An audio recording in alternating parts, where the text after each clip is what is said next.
Okay, students, welcome to this video. Today I start class 9th biology, chapter 1st, the improvements in food resources. In this video I discuss the storage in grains. जो future के लिए अनाजों को store किया जाता है उसके लिए क्या कुछ तरीके दिए हुए हैं।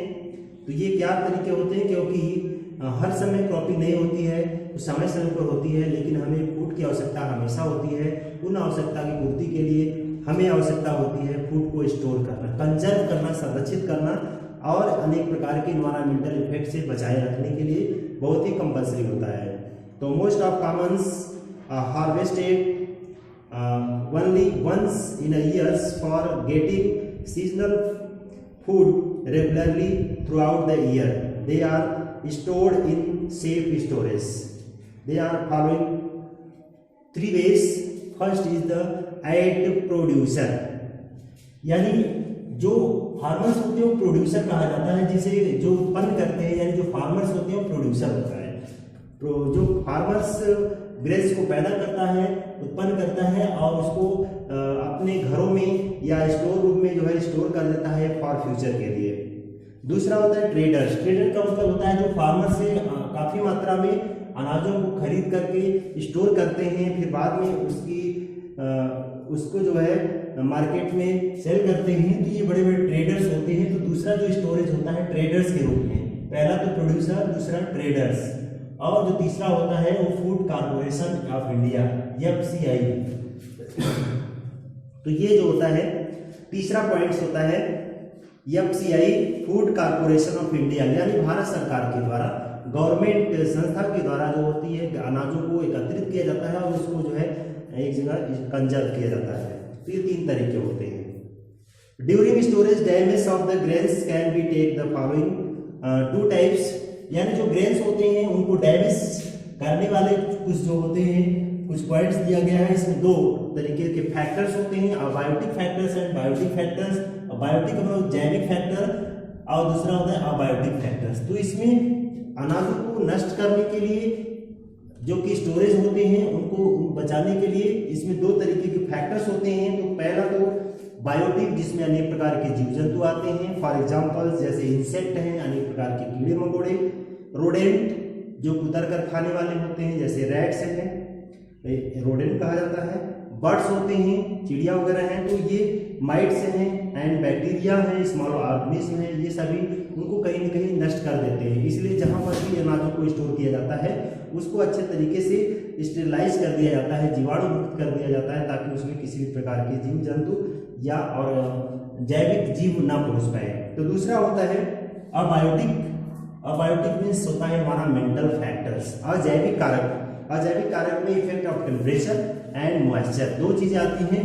तो इसमें टेम्परेचर का क्या इफेक्ट होता है कि अगर किसी भी ग्रेन्स को प्रॉपर टेम्परेचर, एक निश्चित टेम्परेचर होता है जिस पर कि उसको स्टोरेज रूम में रखा जाता है, अगर प्रॉपर टेम्परेचर पे न रखा जाए तो क्या होगा, कहीं कहीं उसका प्रभाव टेम्परेचर की इफेक्ट की वजह से वो खराब हो जाते हैं। तो ये टेम्परेचर का इफेक्ट। दूसरा होता है effect of temperature, moisture. Moisture का मतलब होता है नमी, यानी हर चीज़ों को स्टोर करने के लिए एक प्रॉपर टेम्परेचर होता है। अगर न्यूनतम टेम्परेचर पर रखा जाता है तो ऑलरेडी किसी भी प्रकार का इफेक्ट नहीं होता है। इसलिए कोल्ड स्टोरेज में मिनिमम टेम्परेचर पे रखा जाता है ताकि वो फ्रूट्स हो, वेजिटेबल्स हो, ग्रेन्स हो, वो नष्ट ना हो, यानी ये जीवाणु से मुक्त कर देता है और उसमें अनेक प्रकार का जो है केमिकल सब्सटेंस स्प्रेइंग करते हैं जिसे माइक्रो ऑर्गेनिज्म इफेक्ट ना कर सके। तो ये अबायोटिक फैक्टर्स है टेम्परेचर एंड मॉइस्चर के रूप में। Now we discuss next points, the prevents and control the measures. तो ये क्या होता है, प्रिवेंट्स माने बचाव, कंट्रोल माने नियंत्रण। जो स्टोरेज फूड मटेरियल्स हैं उनको हम किस प्रकार से बचाव करें, किस प्रकार से नियंत्रित करें, उसके कुछ तरीके दिए हुए हैं। ये तरीके कौन कौन से, फॉलोइंग पॉइंट्स हैं। पहला तो है ड्राइंग। ड्राइंग का मतलब होता है सुखाना।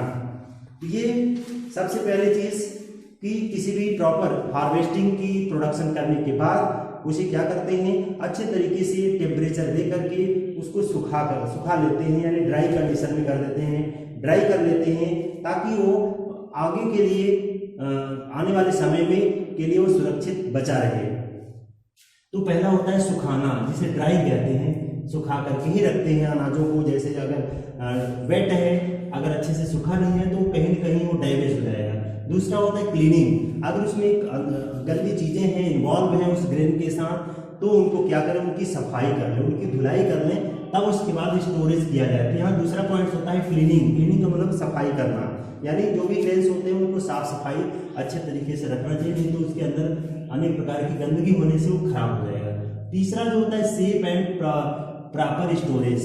ग्रेन्स या जो भी वेजिटेबल्स या जो भी चीज़ें हैं, अगर जहाँ पे रखा जाता है वहाँ का प्लेस जो है सुटेबल हो, अच्छा हो, और ताकि वो स्टोरेज कर सके, सुरक्षित स्थान हो, उचित स्थान हो स्टोर करने का, ताकि वो किसी भी प्रकार के माइक्रो ऑर्गेनिज्म इफेक्ट ना कर सके। चौथा पॉइंट होता है केमिकल कंट्रोल्स, यानी इसमें अनेक प्रकार के केमिकल सब्सटेंस जैसे पेस्टिसाइड, इंसेक्टिसाइड का स्प्रेइंग कर देते हैं, छिड़काव कर देते हैं, ताकि उसका इफेक्ट ना हो, उस केमिकल इफेक्ट के प्रभाव से ऐसे ऑर्गेनिज्म, ऐसे एनिमल का इफेक्ट ना हो।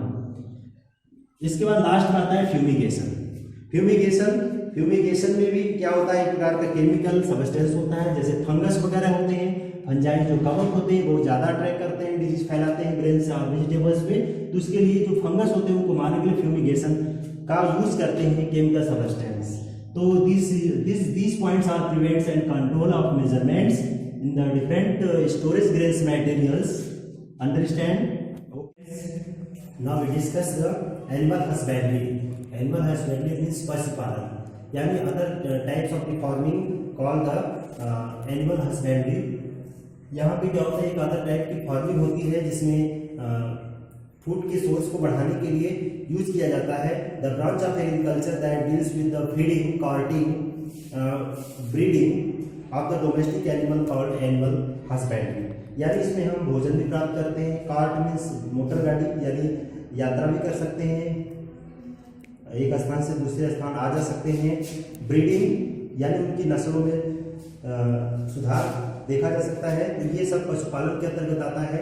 इसमें कई चीज़ें इन्वॉल्व होती हैं, जैसे animal husbandry requires the planning for the domestic animals, shelter, breeding, health, disease control and proper economic utilisation.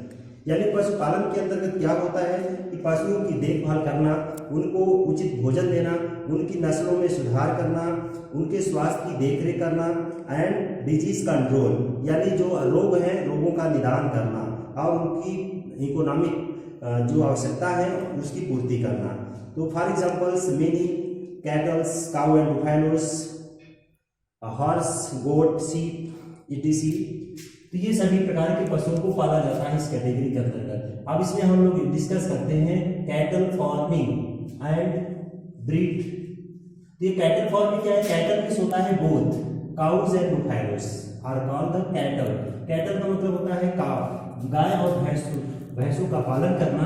ये एक फार्मिंग होती है, एक तरीके से दूसरे टाइप का एग्रीकल्चर होती है। ये आता है कैटल की कैटेगरी में। तो किस प्रकार की नस्लें होती हैं और कौन कौन सी नस्लें होती हैं, इनका डिस्कस हम लोग करते हैं।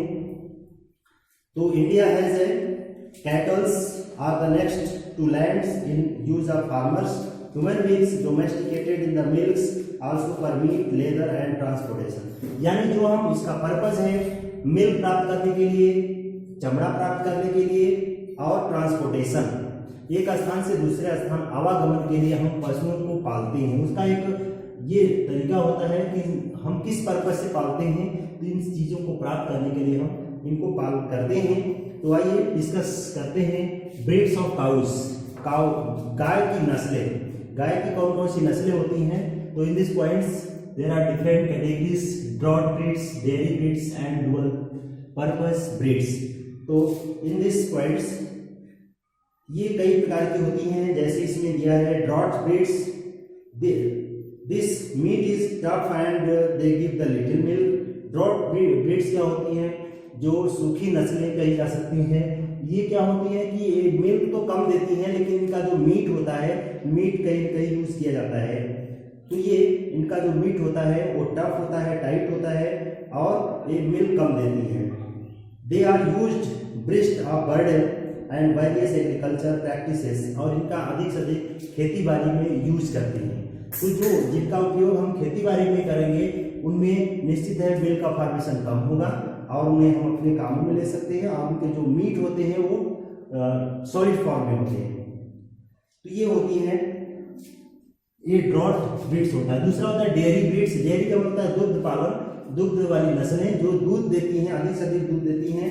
तो लार्ज डाइजेस्टिव सिस्टम एंड स्पोर्टिजियस order because much possible they food consumes and turn into the milk. कहने का मतलब इनका जो डाइजेस्टिव सिस्टम होता है वो लंबा होता है, और इनका जो थन होता है, इसे अडर कहते हैं, इनका जो थन होता है वो बड़ा होता है, और ये ज़्यादा से ज़्यादा फूड को कंज्यूम करती हैं, खाती हैं। तो इसलिए इनमें क्या होता है कि जब अधिक डाइजेस्टिव फूड लेती हैं तो इनका अधिक से अधिक प्रोडक्शन होता है, मिल्क का प्रोडक्शन अधिक से अधिक होता है। तो ये दूध देने वाली होती हैं, ये मिल्क को प्रोड्यूस करती हैं, अधिक से अधिक मिल्क देती हैं, इसलिए इनको डेयरी ब्रीड्स कहा जाता है, दुग्ध वाली नस्लें। तो तीसरा होता है डुअल पर्पस ब्रीड्स। डुअल का मतलब होता है जो दोनों दूध भी देती हैं और काम से भी लिया जाता है। डुअल का मतलब बोथ कैरेक्टर्स इन्वॉल्व। तो breeds provide the milk as well as help in the agriculture, मतलब वो दूध भी देती हैं और उनका उपयोग हम खेती बाड़ी में भी कर सकते हैं। तो ये India dual purpose breeds are the favourite by the farmers because, जैसे कि हम लोग के यहाँ भी है, हम लोग के ऐसे है कि दूध भी मिलता है, उनसे काम भी लिया जाता है। जैसे बैल्स होते हैं, बैल होती है, और भी कैमल्स हैं, तो इन सब का जो है यूज करते हैं, हॉर्स हैं। तो there are different dual purpose in the cows. And second is the breeds of the buffaloes, यानी भैंसों की नस्लें क्या होती हैं, डिफरेंट नस्लें होती है, जैसे मुर्रा होती है, मेहसाना होती है, सुरती होती है। तो ये अलग अलग स्थान पे पाई जाने वाली भैंसों की नस्लें होती हैं। Buffaloes are domesticated great numbers of there is the 10 breeds buffaloes in our countries. ये जो होती है Murrah, this is the original breeds of Haryana and Punjab. ये जो मुर्रा होती हैं पंजाब और हरियाणा की वेराइटीज होती है, नस्लें होती हैं जो वहाँ पे पाई जाती हैं। और इनमें जब दूध, इनका जो एडल्ट फीमेल बॉडी होती है 430 से मतलब 430 to 500 kg इनका वजन होता है। During body short tightly curd और मतलब छोटे कद की होती है, इनकी सींग मुड़ी हुई होती हैं, और इनमें अधिक से अधिक मिल्क प्रोड्यूस होता है। दूसरा होता है Mehsana. Mehsana breeds Gujarat specially from the Vadodara and Mehsana. कहने का मतलब ये गुजरात की वैरायटी है, नस्लें होती हैं जो गुजरात या में पाई जाती हैं। ये जो होती हैं ये grey their milk production of the 12 अधिक से अधिक ये भी दूध पैदा करती हैं, जो कि ये वैरायटी होती हैं। और तीसरा होती है सुरती। ये buffaloes native of the Vadodara district Gujarat, ये भी गुजरात की एक वैरायटी होती है जो ब्लैक ब्राउन इनकी आंखें होती हैं, हॉर्न एंड शिकल शेप होती हैं, हंसिया के आकार की मुड़ी हुई होती हैं, और ये भी अधिक से अधिक मिल्क का प्रोडक्शन करती हैं। तो ये डिफरेंट टाइप्स की ब्रीड्स होती है बुफैलो की, जो ये मिल्क का फॉर्मेशन करती है।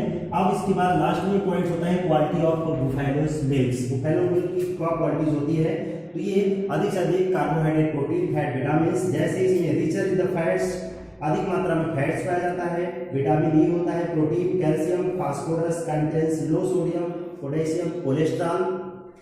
Buffalo milk is ideal making milk produce such as, यानी कहने मतलब इसमें अच्छे तरीके से फैट्स पाया जाता है, जिसका यूज हम अनेक प्रकार के प्रोडक्ट बनाने में से खोआ है, रबड़ी है, दही है, घी है, ईटीसी इन सब से बनाया जाता है, जो कि एक डेयरी मिल्क के अंतर्गत आता है। तो ये अच्छी क्वालिटी का ये मिल्क होता है, इससे अनेक प्रकार के प्रोडक्ट बनाए जाते हैं।